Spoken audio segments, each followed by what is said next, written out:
This girl's luck was absolutely insane. The second she stepped outside, the downpour that had been flooding the streets just minutes before gave way to clear blue skies. During rush hour, an empty cab pulled right up to the curb the moment she raised her hand. Every call she picked up along the way was a prize notification. When she got to the elevator at her office lobby, it was already packed, but the second she turned around, the other elevator opened, completely empty, and right there she ran into a handsome rich guy. Within seconds, he was completely smitten, handed her his card and asked her out to dinner. Ellie was like the universe's favorite child, the luckiest girl on the planet. That day, her company had a big meeting with Damon, the head of a record label. According to the schedule, Ellie was only supposed to take notes. But right before the meeting started, all the top executives got stuck in the elevator. That left Ellie alone in the room with Damon. Faced with this big-shot industry player, she had no choice but to wing it and pitch her own ideas. To her surprise, Damon loved everything she had to say. By the time her bosses finally showed up,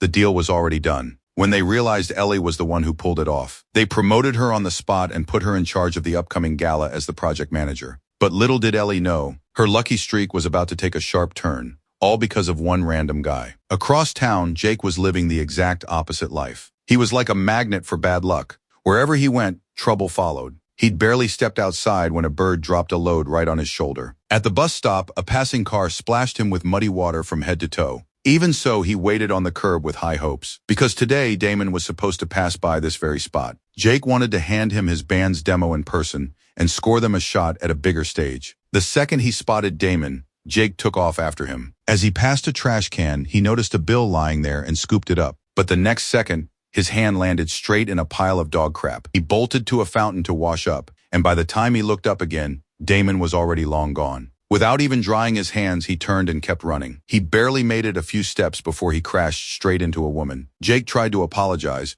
but she got the wrong idea and thought he was up to no good. As they struggled, his pants suddenly dropped right there in public, and chaos erupted. The commotion caught the attention of a patrol cop, so Jake had to hike up his pants and keep running. He didn't get far before the officer tackled him to the ground. Even though disaster kept hitting him, Jake never gave up on his dream. He always believed his band deserved a shot with Damon. Meanwhile, Ellie's gala planning was going off without a hitch. While she was picking out a dress, her neighbor Anthony stopped by for a visit. Anthony was good-looking and had a way with words. That gave Ellie an idea. She asked him to be her date for the gala. She knew her female boss had been single forever. If Anthony could catch the boss's eye, then maybe the boss would stop micromanaging Ellie's event. Anthony figured it was a solid opportunity and said yes right away. Jake also found out that Damon would be at the gala. He saw it as his chance to pitch his band. But without an invite, security turned him away at the door. Just as he was about to leave, a staff member mistook him for one of the performers. Jake played along and slipped right in.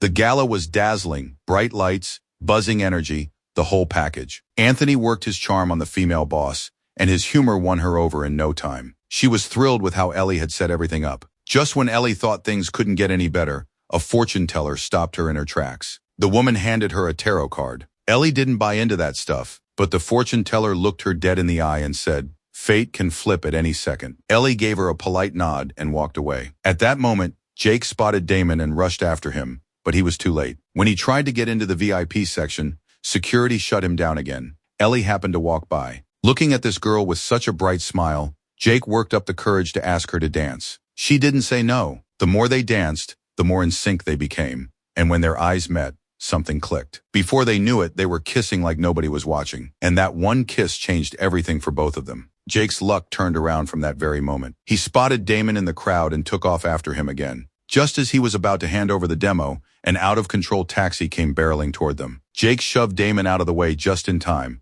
but the cab hit him instead. Everyone thought he was seriously hurt, but Jake got right back up. Other than some dirt on his clothes, he was completely fine. Damon was blown away and deeply grateful. To repay Jake for saving his life, he promised to help his band. On the other side, Ellie's luck evaporated. The second she left the gala, her heel snapped clean off. While she bent down to check it, her dress suddenly ripped. Then, out of nowhere, police stormed the venue and arrested the female boss and Anthony on suspicion of illegal transactions. As the person in charge, Ellie got hauled in for questioning too. At the station, she learned that Anthony had been working in the red light district, and because she'd invited him, they assumed she was a middleman. The female boss got bailed out quickly and fired Ellie on her way out. After leaving the station, a car sped past and splashed mud all over her. Then the sky opened up and dumped rain on her. Ellie dragged herself home, soaked and defeated, only to open her door and find her apartment flooded. With nowhere else to go, she crashed at her best friend's place. After a shower, she went to blow-dry her hair,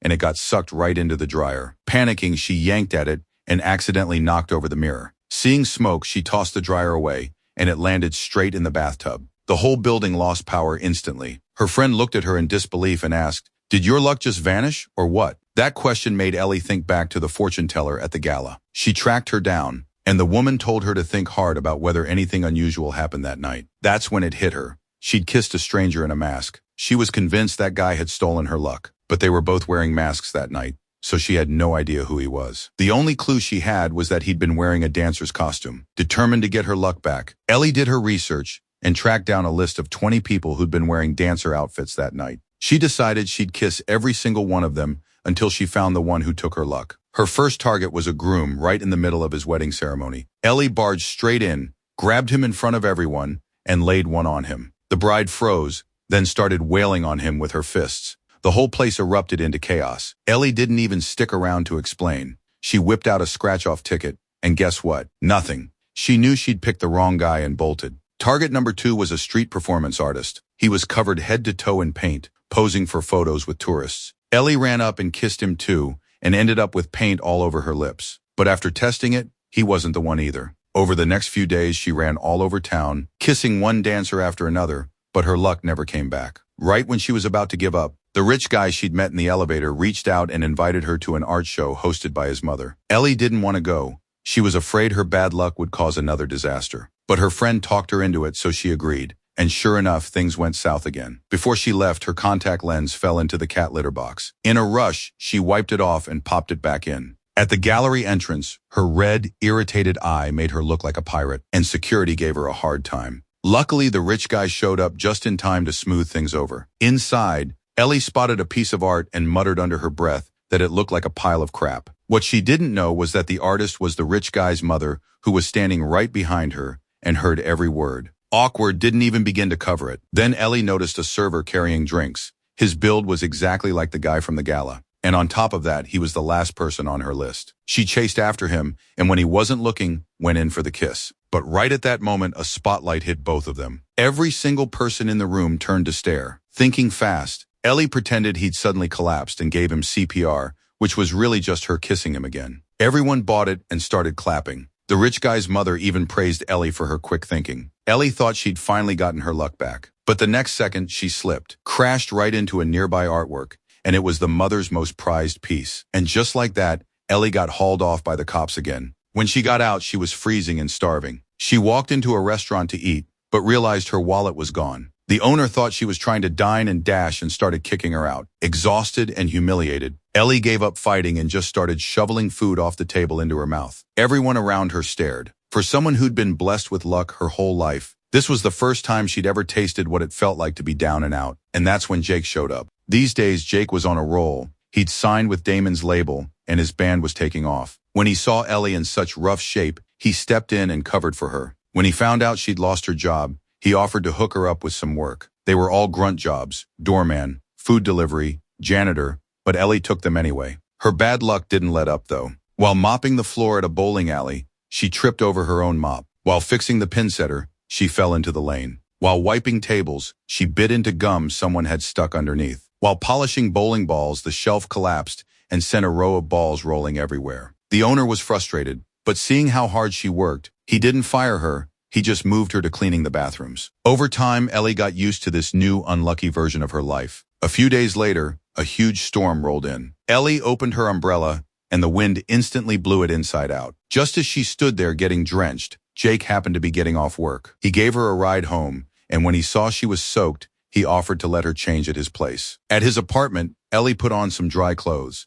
She tossed her wet stuff into the washing machine. But then she caught herself staring at Jake a little too long. Distracted, she dumped the entire box of detergent into the machine. Before long, foam started bubbling over, and soon the whole bathroom was flooded with suds. She tried to shut off the water valve, but it broke, and a geyser shot right in her face. She grabbed a broom to fight the foam, but that only made things worse, and the machine gave out completely. Jake heard the commotion and rushed in. Seeing the total disaster, he didn't get mad. He just laughed and comforted her. The two of them ended up messing around in the foam. and the distance between them shrank with every laugh. Not long after, Damon told Jake's band they needed to drop a new album fast. But the band was totally stuck creatively. When Ellie found out, she remembered her best friend was a great songwriter who'd never gotten a break. So she introduced her to Jake. Her friend performed an original song on the spot, and Jake and his band were instantly blown away. Damon loved the finished track and mentioned that the band's previous album had completely sold out. During the conversation, Damon casually brought up the gala.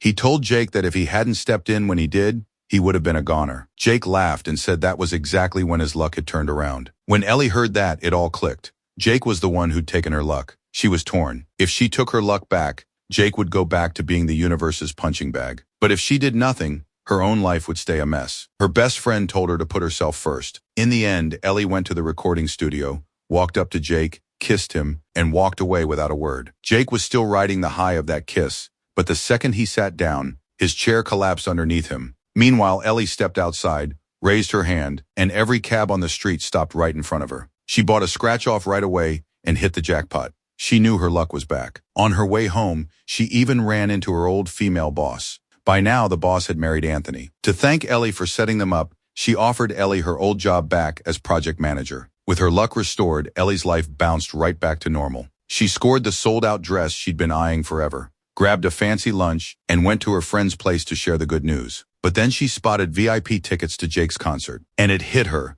If she had her luck back, did that mean Jake was cursed again? The smile on her face faded. She looked at herself in the mirror, and the crack in the glass seemed to reflect the mess in her heart. After thinking it through, she made a choice. She'd rather lose her luck than see Jake fall back into misery. At the same time, backstage at the concert, everything was falling apart. The bassist's string snapped, cut the guitarist's eye. The drummer vanished, and after a frantic search, they found him locked in the basement. Damon warned them that if the show bombed, he'd drop their contract. Jake was losing his mind. Then Ellie showed up. She walked straight to Jake and kissed him. In that second, their luck swapped again. And then, one by one, miracles happened. The drummer busted out of the basement and made it to the stage. The guitarist's eye healed up. The bassist found a spare string. Every problem got solved in the blink of an eye. The music kicked in, and the crowd went wild. Everyone sang along, and the concert was a massive hit. After the show, a champagne cork flew straight into Ellie's forehead. She knew her bad luck was back. Ellie decided to leave.